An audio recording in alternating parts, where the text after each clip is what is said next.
Bismillahirrahmanirrahim.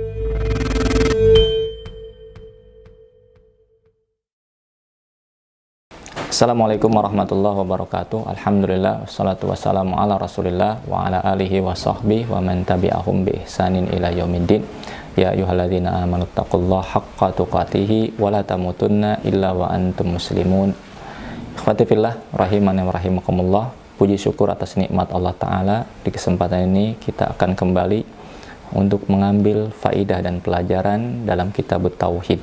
Kita masuki sekarang bab yang kedua, yaitu Fadl Tauhid wa ma yukaffiru minadz dzunub. Bab berbicara tentang keutamaan tauhid, di antara keutamaannya yaitu menghapuskan dosa-dosa. Ikhwati fillah, setelah muallif penulis rahimahullah ta'ala menyebutkan tentang wajibnya tauhid dan dalil-dalil yang berkaitan dengan itu, sekarang akan membahas tentang keutamaan tauhid untuk menjadi motivasi bagi kita. Setelah mengetahui kewajibannya, kemudian mengetahui keutamaannya, tentu akan mendorong kita untuk terus melaksanakan tauhid, berada di atas tauhid dan menjauhi kesyirikan.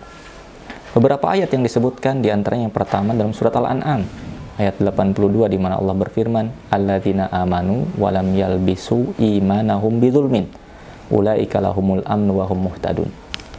Orang-orang yang beriman dan tidak mencampur adukan iman dengan kesyirikan, dengan kezaliman, maka mereka akan mendapatkan keamanan dan mereka mendapatkan hidayah. Ikhwafillah, dalam ayat ini Allah menyebutkan dua syarat seseorang mendapatkan aman di dunia dan di akhirat, juga mendapatkan hidayah di dunia, menginjakan kaki di atas siratal mustaqim, di akhirat hidayah menuju surga Allah Subhanahu wa taala.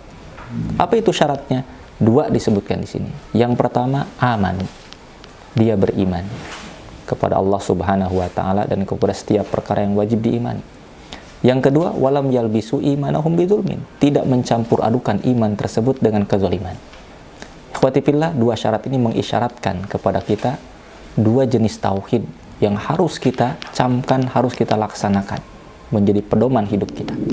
Pertama, tauhidul ilmi wal khabar, tauhid ilmu dan khabar. Yang ini adalah menjadi panduan bagi kita untuk beriman kepada perkara-perkara yang harus diimani. Yang kedua, tauhidul amal, yaitu dengan menjauhkan kesyirikan, hanya mengarahkan ibadah kepada Allah Subhanahu wa taala semata. Dua hal inilah menjadikan tatkala bergabung dalam diri seseorang, menjadikan seseorang berada di atas tauhid. Sehingga orang tersebut mendapatkan keutamaan ketika tidak dicampur adukan dengan kezaliman. Kezaliman yang dimaksud sebagaimana yang Rasulullah SAW sebutkan, yaitu zalim tersebut adalah asyirku billah, syirik kepada Allah Subhanahu wa taala.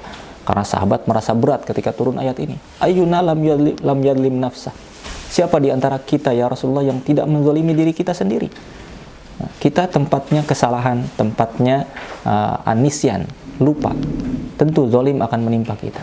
Tapi Rasul menyebutkan zalim yang dimaksud adalah syirik kepada Allah Subhanahu wa taala. Maka dua syarat ini, iman yang tidak dicampuri dengan kesyirikan, maka orang tersebut akan mendapatkan aman dari azab Allah, aman di dunia dan di akhirat, juga akan mendapatkan hidayah di dunia dan di akhirat. Maka ikhwati fillah, pelajaran yang banyak tentu bisa kita ambil dalam ayat tersebut. Yang pertama, tauhid haruslah ada pada kita, terpenuhi dua kriteria utama, tauhidul ilmi dan tauhidul amal, yang membuahkan iman dan tidak dicampur adukan dengan kesyirikan. Kemudian ikhwati fillah, ayat ini pun menunjukkan keutamaan tauhid yang luar biasa besar, baik di dunia ataupun di akhirat. Kemudian ini pun menunjukkan kepada kita sekalian tentang bahayanya syirik. Syirik besar tentu akan mengurangi atau menghilangkan keimanan sama sekali. Adapun syirik kecil akan mengurangi kesempurnaannya. Juga ikhwafillah, dalam ayat ini menunjukkan kepada kita, andai seseorang menggabungkan iman dan tidak melaksanakan kesyirikan, tapi masih berbuat dosa-dosa yang lain, seperti dosa-dosa besar mungkin, atau dosa-dosa yang lainnya yang di luar dosa kesyirikan, maka ampunan masih terbuka bagi orang tersebut seandainya orang itu tetap menjaga diri dari kesyirikan. menjauhi beragam bentuk kesyirikan dan tidak mencampur adukan imannya dengan kesyirikan. Maka inilah yang menunjukkan poin utama dalam bab ini, yaitu bahwasanya ayat tersebut menunjukkan keutamaan tauhid, di mana adanya tauhid pada diri seorang menjadikan dosanya diampuni dan tetap dia mendapatkan keamanan dari azab Allah dunia dan di akhirat, dan mendapatkan hidayah Allah Subhanahu wa taala. Barakallahu fiikum.